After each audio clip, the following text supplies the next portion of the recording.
tiveram destaques serão seus julgamentos tornados definitivos nos termos dos votos dos respectivos relatores.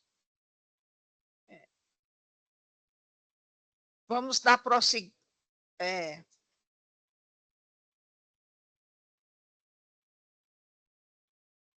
Em aprovação, a ata da 33ª sessão do dia 16 de setembro de 2024. Pode aprovar? De acordo. De acordo, presidente. Dando prosseguimento, vamos iniciar com os pedidos de sustentação do sistema SAS. O primeiro é o processo 000-2838, de 2018. É uma apelação cível oriundo da comarca de Sobral. Apelante apelado, Maria Zilmar Carneiro Freire. Advogada, Domitila Machado Mesquita. Apelante apelado, Fundação Universidade Estadual Vale do Acaraú, UVA. Procuradoria-Geral do Estado do Ceará. Relatora, doutora Elizabeth Silva Pinheiro. Está em mesa, doutora? Desembargadora. Advogada requerente Domitila Machado Mesquita. Está presente? Boa tarde. Eu estou representando a doutora Domitila.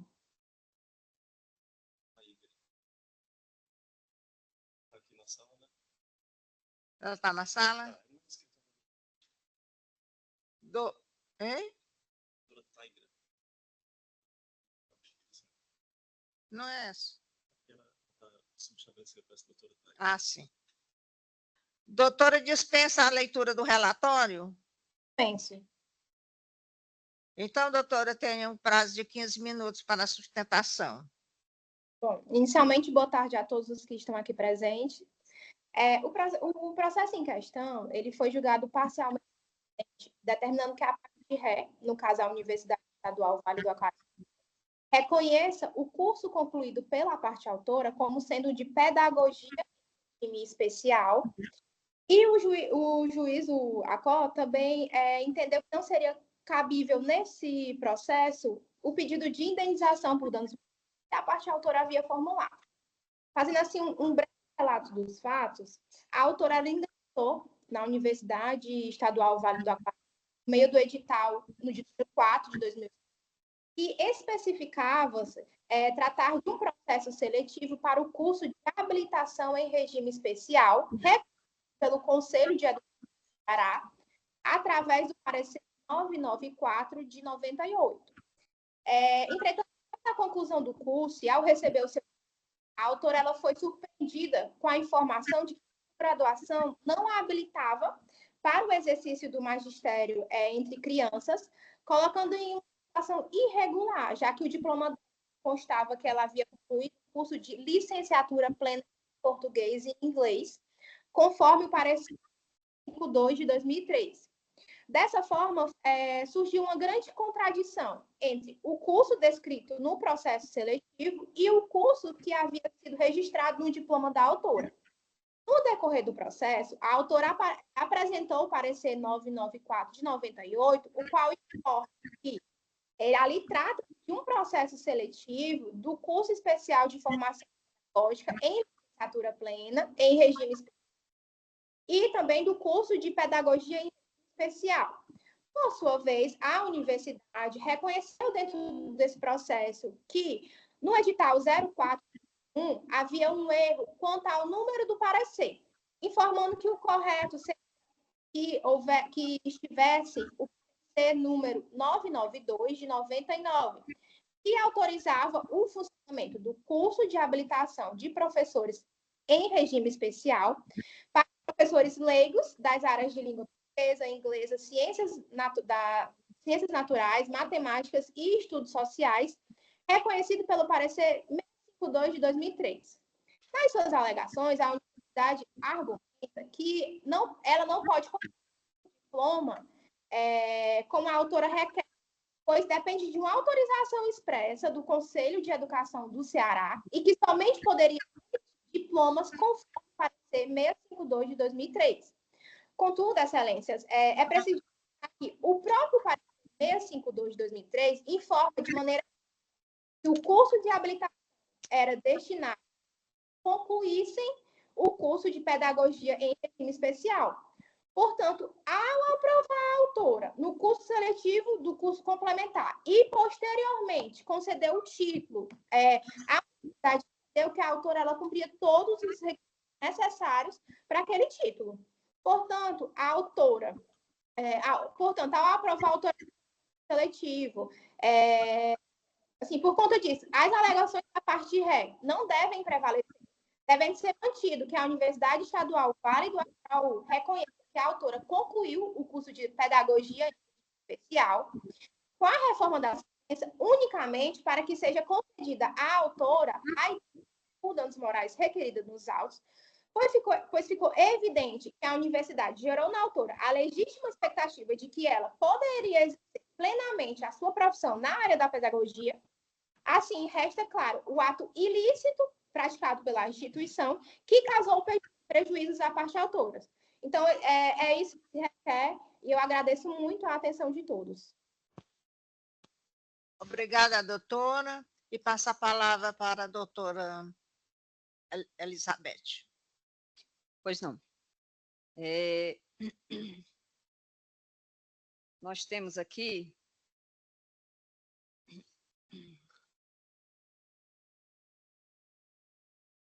pretensão de receber diploma relativo ao curso de pedagogia.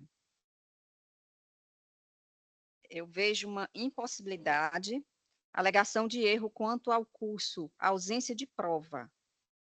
Analisando detidamente os autos, não se observa a existência de elementos que indiquem que a recorrente tenha cursado pedagogia, vez que o diploma anexado indica claramente o curso de habilitação de professores em regime especial, estando, portanto, habilitada para lecionar no ensino fundamental e no ensino médio as disciplinas de português e inglês. Inclusive, no teor do voto, foi citado um caso semelhante, que é do processo número 000283573 de 2018, em que foi relator o desembargador Luiz Evaldo Gonçalves Leite, na segunda Câmara de Direito Público. É assim que voto, desembargadora. Eu acompanho a relatora, senhora presidente.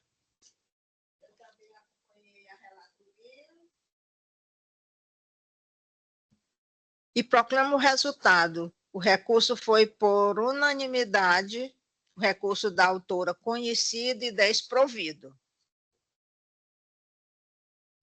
Passamos para o seguinte, é o processo 020-1327, dígito 37, de 2022. É uma apelação cível, vindo da comarca de Jucás. Apelante José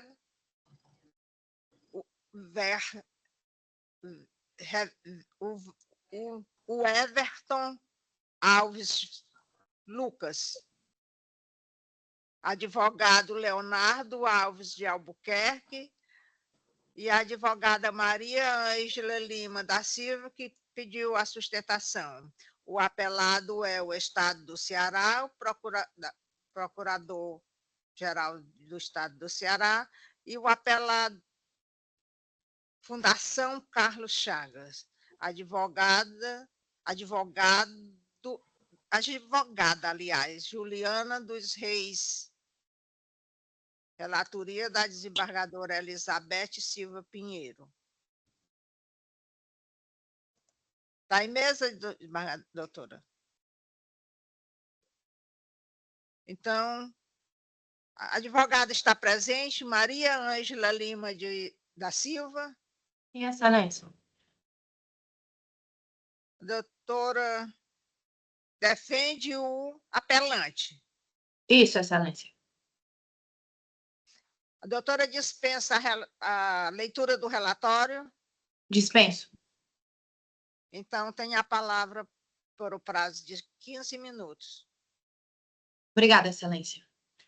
Gostaria de cumprimentar a todos os presentes, na pessoa da relatora, a doutora Elizabeth Silva Pinheiro. Excelências, eu já despachei com Vossas Excelências os memoriais relativos a essa apelação. Trata-se de um recurso de apelação interposto pelo seu José Everton Alves Lucas. Ele participou do certame público do concurso para defensor público de entrança inicial do Estado do Ceará, regido pelo edital 1 de 2022. E a matéria aqui questionada refere-se ao controle de legalidade do ato administrativo. No entanto, Excelências, a decisão que Vossas Excelências proferirão hoje não será meramente um ato administrativo, mas será um ato que moldará o destino de uma vida, a vida do apelante. Ele participou deste concurso, foi aprovado na primeira fase, fez a segunda fase, a fase discursiva, e não restou habilitado diante da ausência de atribuição de pontuação, ou seja, de correção, de 2 quesitos de sua prova. O quesito A, da questão 2, da prova escrita discursiva número 1, e o quesito D, da peça processual penal, da prova escrita da discursiva número 2. No primeiro quesito, o candidato não recebeu qualquer pontuação, como se nada tivesse tratado em relação ao que consta do espelho de correção.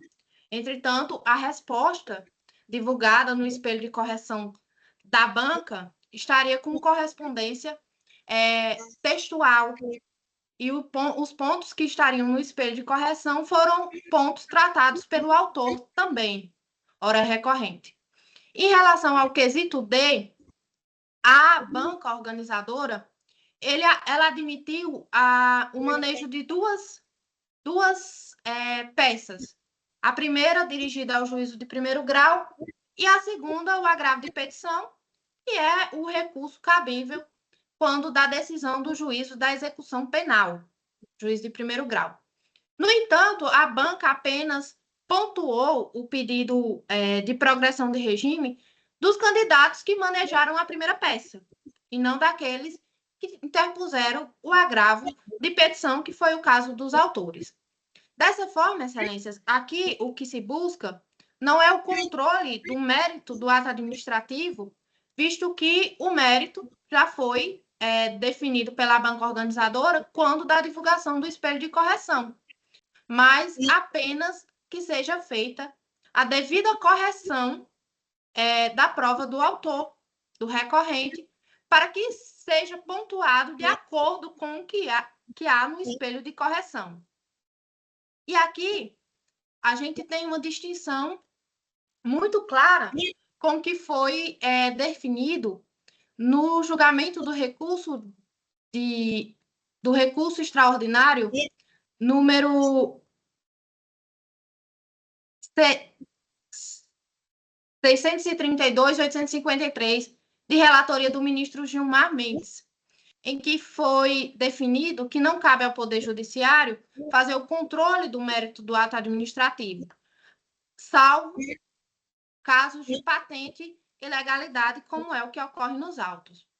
A sentença, em confronto com o que foi decidido pelo juízo de primeiro grau já na decisão interlocutória e em confronto com a jurisprudência pátria, entendeu que a decisão quanto ao acolhimento da pretensão do autor adentraria no mérito do ato administrativo. Todavia, no caso em tela, houve uma patente ilegalidade, pois a banca examinadora ela não considerou a abordagem feita pelo autor de acordo com o que consta do espelho de correção que a própria banca definiu. E, diante disso, a sentença também se baseou única e exclusivamente no parecer que foi elaborado posteriormente pela banca examinadora com o fruto de sustentar a eliminação do autor do certame. Todavia, há um entendimento do Superior Tribunal de Justiça que entende não ser possível a elaboração, a motivação posterior do ato administrativo. A motivação ela deve ser apresentada em momento anterior ou concomitante à prática do ato. E aqui eu peço licença para ler um trecho do voto proferido no recurso em mandado de segurança, no recurso ordinário em mandado de segurança 49896, de relatoria do ministro Roger Fernandes, em que ele assim consignou. A motivação deve ser apresentada anteriormente ou concomitantemente à prática do ato administrativo, pois caso se permita a motivação posterior, dar-se ensejo para que se fabriquem, forjem ou criem motivações para burlar eventual impugnação do ato. E aqui foi o que de fato ocorreu. Foi fabricado posteriormente um parecer com a única finalidade de fundamentar um ato administrativo que já tinha sido impugnado mediante recurso administrativo, cujas decisões foram demasiadamente genéricas, que não abordaram, de fato, a pretensão do autor de que fosse considerada a pontuação de acordo com seu espelho de correção. E assim foi reconhecido inicialmente pelo juízo de primeiro grau, que após a apresentação desse parecer, mudou diametralmente o seu entendimento. Inclusive, é importante registrar que o juiz de primeiro grau, quando prolatou a decisão interlocutória concedendo a tutela de urgência que o autor requereu, ele determinou à banca examinadora que refizesse a correção da prova do autor, de acordo com o espelho de correção, o que não foi feito pela banca, pois ela interpôs embargos de declaração e depois interpôs um agravo de instrumento, e assim deixou de cumprir a determinação do juízo quanto à realização dessa recorreção da prova. E também um ponto que deve ser considerado é que, por força dessa decisão interlocutória, o recorrente ele participou das fases subsequentes do certame, inclusive da prova oral, na qual ele foi considerado habilitado, ele foi aprovado, numa fase que, como Vossas Excelências sabem, é bem mais complexa que a prova discursiva, mas como foi realizada dentro dos parâmetros da legalidade, razoabilidade e proporcionalidade, o recorrente logrou êxito na sua aprovação. E assim, Excelências, eu encerro a minha sustentação oral pontuando os 5 pontos em que esse caso se distingue daquela vedação prevista no julgamento pela Suprema Corte quanto à vedação do Poder Judiciário de realizar o controle de legalidade do mérito administrativo. O primeiro ponto é que houve aqui uma violação ao edital e ao princípio de isonomia, ao não pontuar quesitos respondidos pelo candidato.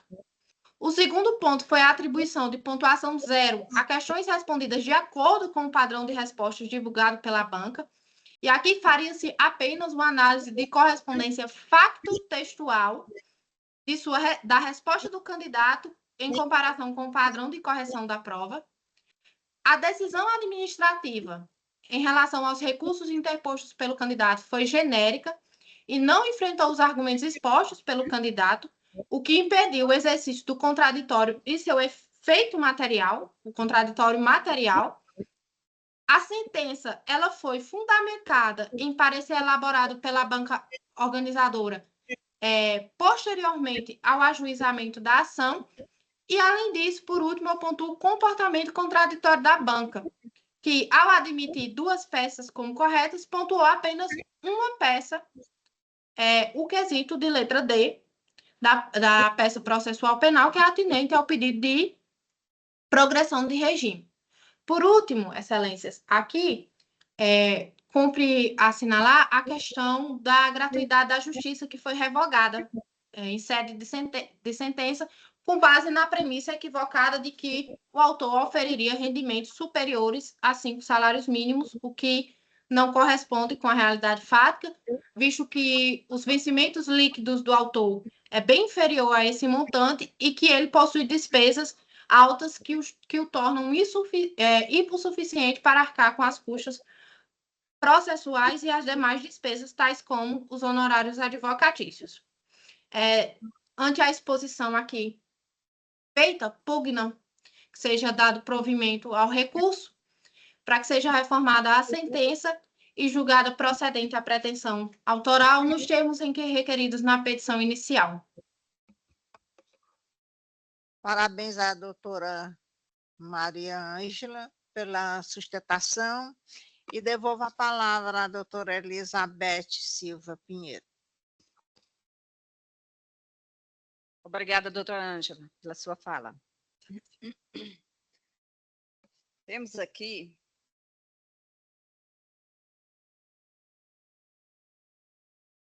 o que foi pontuado no recurso. A questão número 2 da prova escrita discursiva.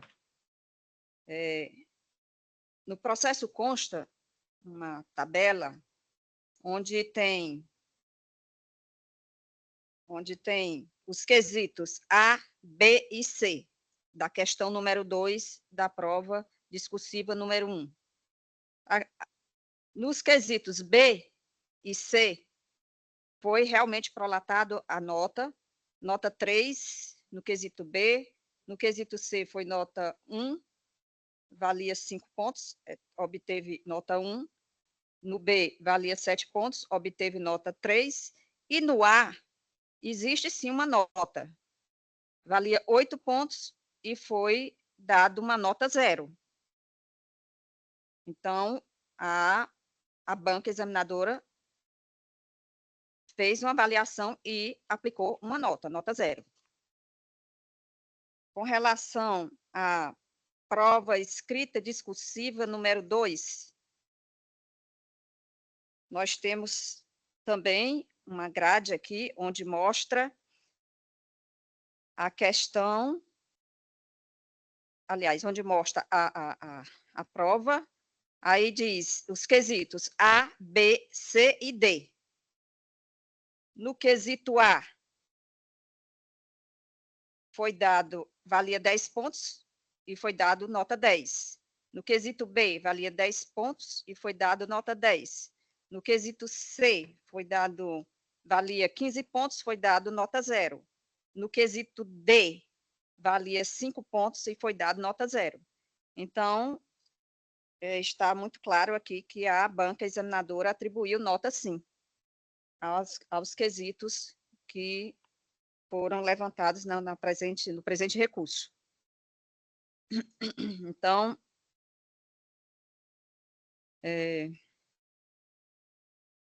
revisão dos critérios utilizados pela banca examinadora para correção de prova e atribuição de notas aos candidatos, impossibilidade, mérito do ato administrativo.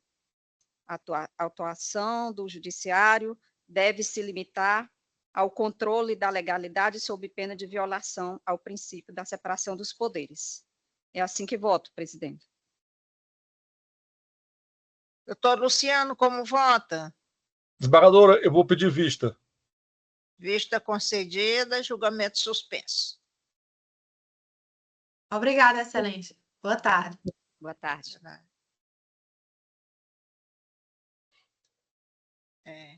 O próximo é processo 000535804 de 2015. É uma remessa necessária, apelação, remessa necessária, vara única da comarca de Mauriti. É o remetente, juiz de direito da vara única da comarca de Mauriti. Apelante, município de Mauriti. Apelado, Alia Construtora S.A.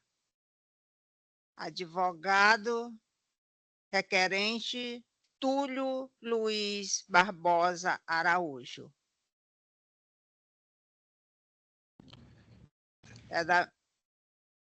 É o Isaac Lima Machado de Azevedo, é da minha relatoria. O doutor Túlio está presente?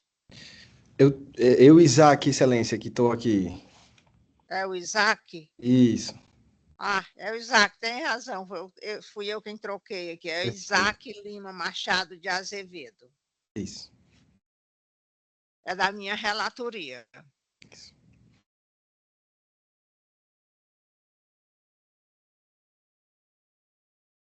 O doutor dispensa a leitura do relatório? Sim, Excelência, dispensado. Doutor, o recurso foi desprovido. O senhor tem ainda interesse em fazer a sustentação? Não, Excelência. No caso do desprovimento, fica dispensada a sustentação. É o 11 do SAG, né?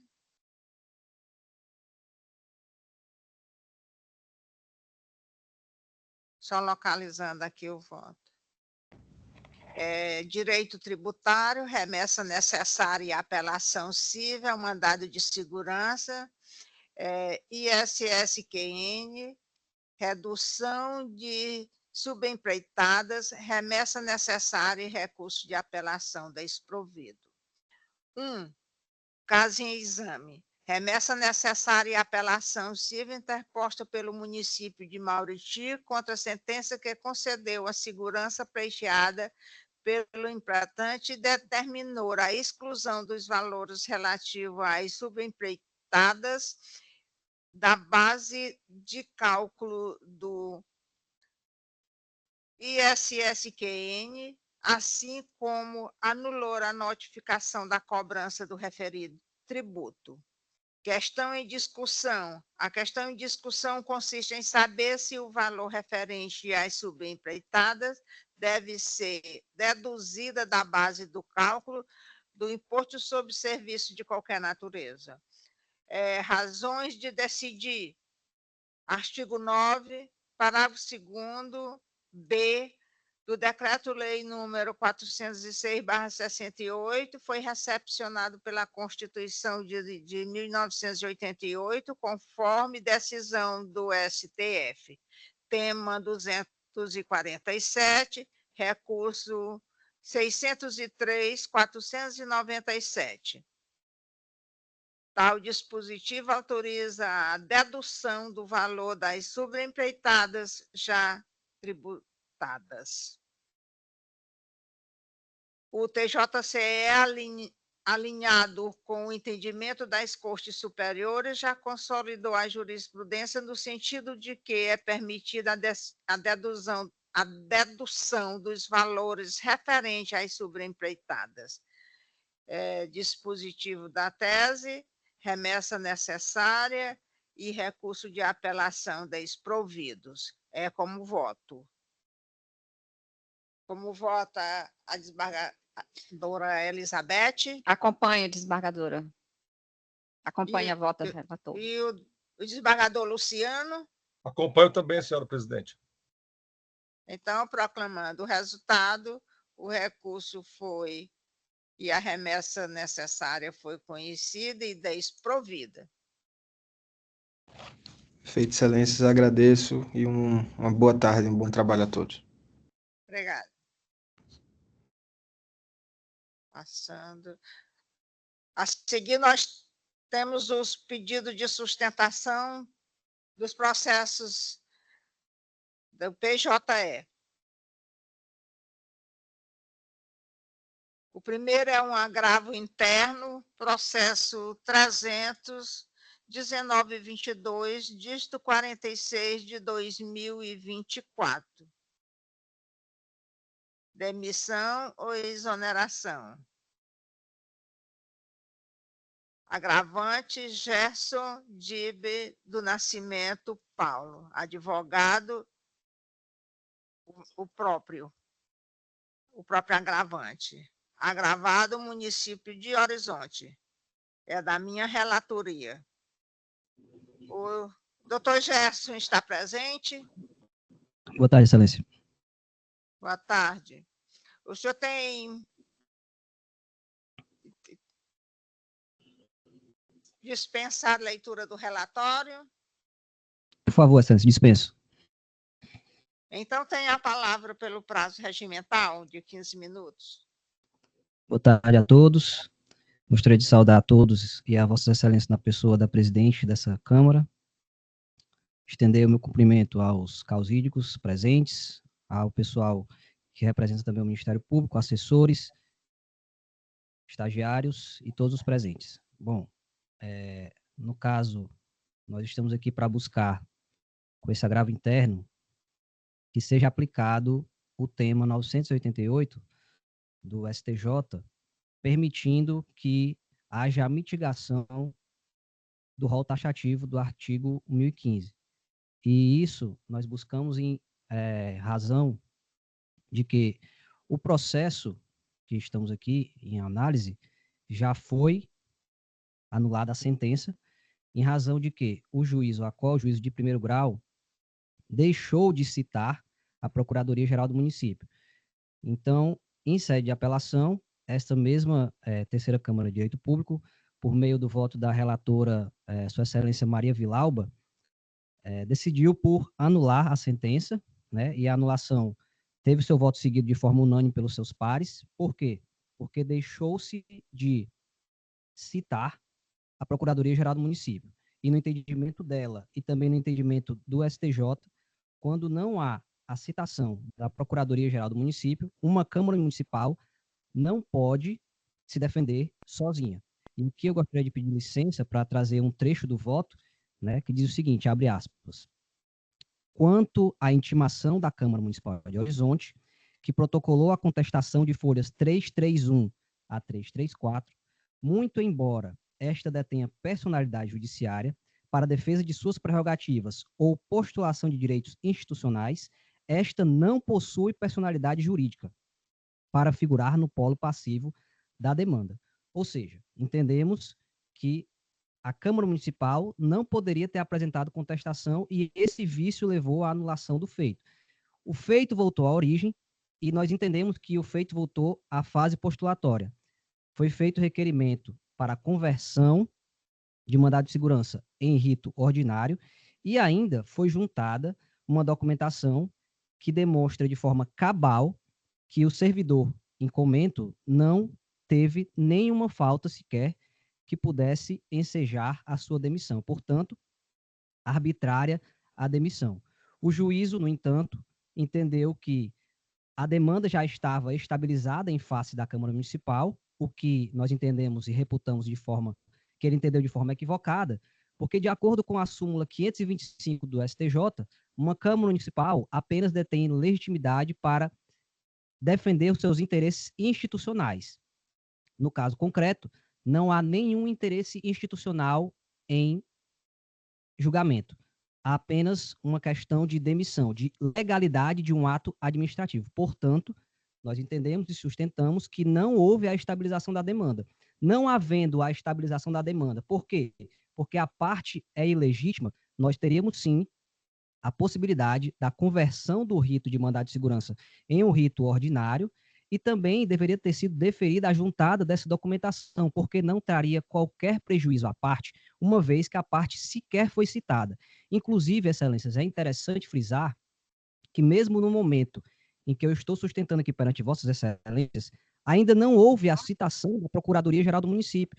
Portanto, ainda que fosse feita agora o deferimento da juntada dessa documentação que prova de forma cabal a inexistência dessas faltas, não haveria qualquer prejuízo à parte demandada, né? A parte que seria a Procuradoria-Geral do Município responsável por habilitar-se no processo e fazer a defesa da municipalidade. Por quê? Porque ainda não foi sequer citada. Logo, não há que se falar em prejuízo. Então, nós sustentamos que o agravo de instrumento que foi interposto deve ser conhecido e provido. Por quê? Porque há uma urgência momentânea que torna essa questão inútil se ela for julgada no recurso de apelação. Porque, vejamos, Se agora, nesse momento, nós entendermos que não devemos permitir a juntada de documentos que demonstram materialmente e cabalmente a inexistência de qualquer infração administrativa. Se essa tese for levantada em sede de apelação, agora nós vamos ter perdido aí a possibilidade de julgar o feito de uma forma mais justa. Além disso, estará preclusa a situação, visto que nós estaremos trazendo uma nova causa de pedir nos fundamentos de um recurso, o que obstaria, com certeza, o tribunal a analisar e conhecer, inclusive, o recurso. Por isso, nós, enquanto agravantes, sustentamos que o agravo de instrumento deve ser conhecido nos termos do tema 988 do STJ, que deve entender-se por mitigado a questão do rol, a taxatividade do rol do artigo 1015. E por aqui eu encerro.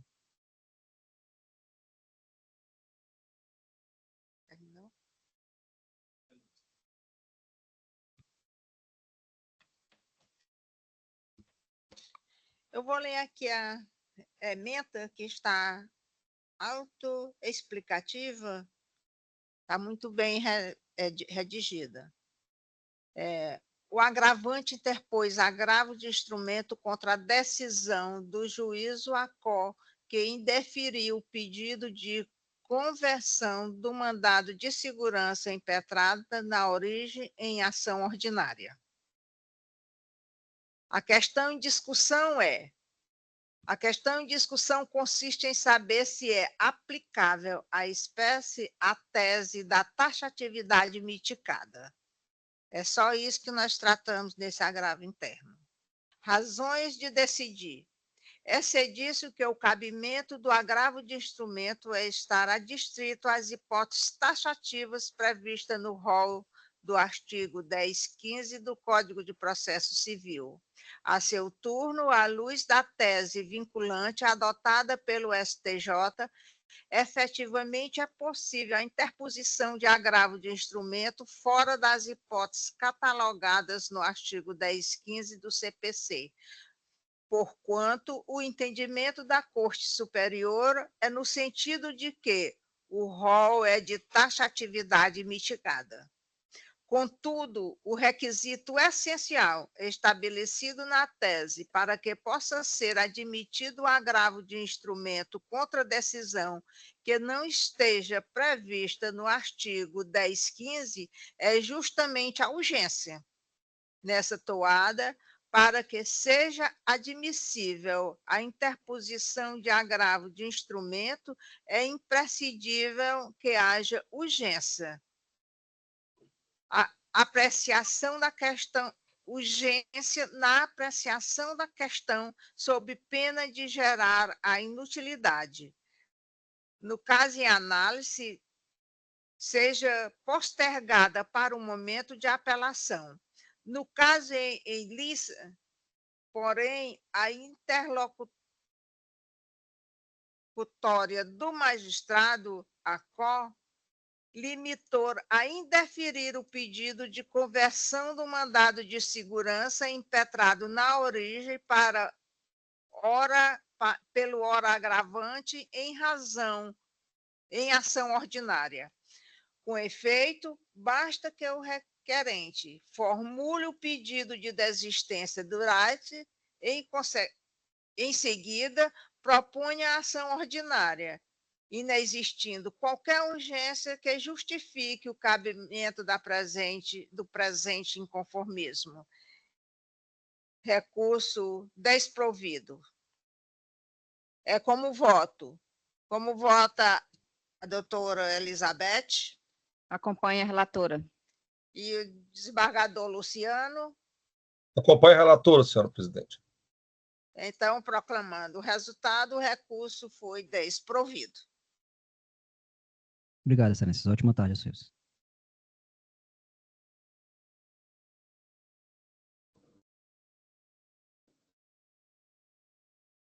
Que foi adiante?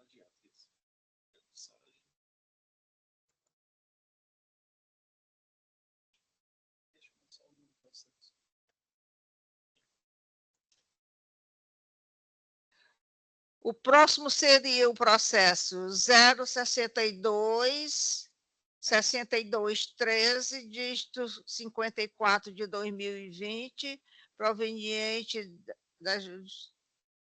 procedimento comum cível, Ministério Público do Estado do Ceará. O réu é Sindicato dos Trabalhadores do Serviço Público Municipal de Limoeiro do Norte. Esse processo foi adiado para a próxima sessão, pela relatora. O próximo é 3.730, dígito 78 de 2024. É um agravo de instrumento, o agravante é o Estado do Ceará, agravada é Maria Jacira Freire Gondim. É da minha relatoria.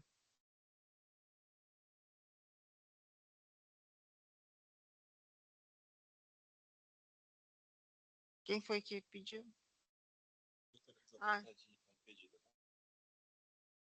Processo adiado porque houve o impedimento da doutora Elizabeth e nós estamos com o quórum reduzido. Aqui é só adiados. Também adiado o processo 300-2186, dígito 63 de 2024. E o processo 016-0744, dígito 70 de 2013. Ambos da relatoria do desembargador Luciano. E retirado de pauta o processo da minha relatoria, número 0067-534, dígito 04 de 2009.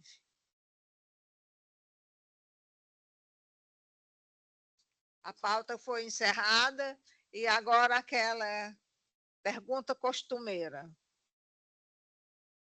Todos confirmam os votos provisórios? Desembargador Luciano. Confirmo, desembargadora Livramento.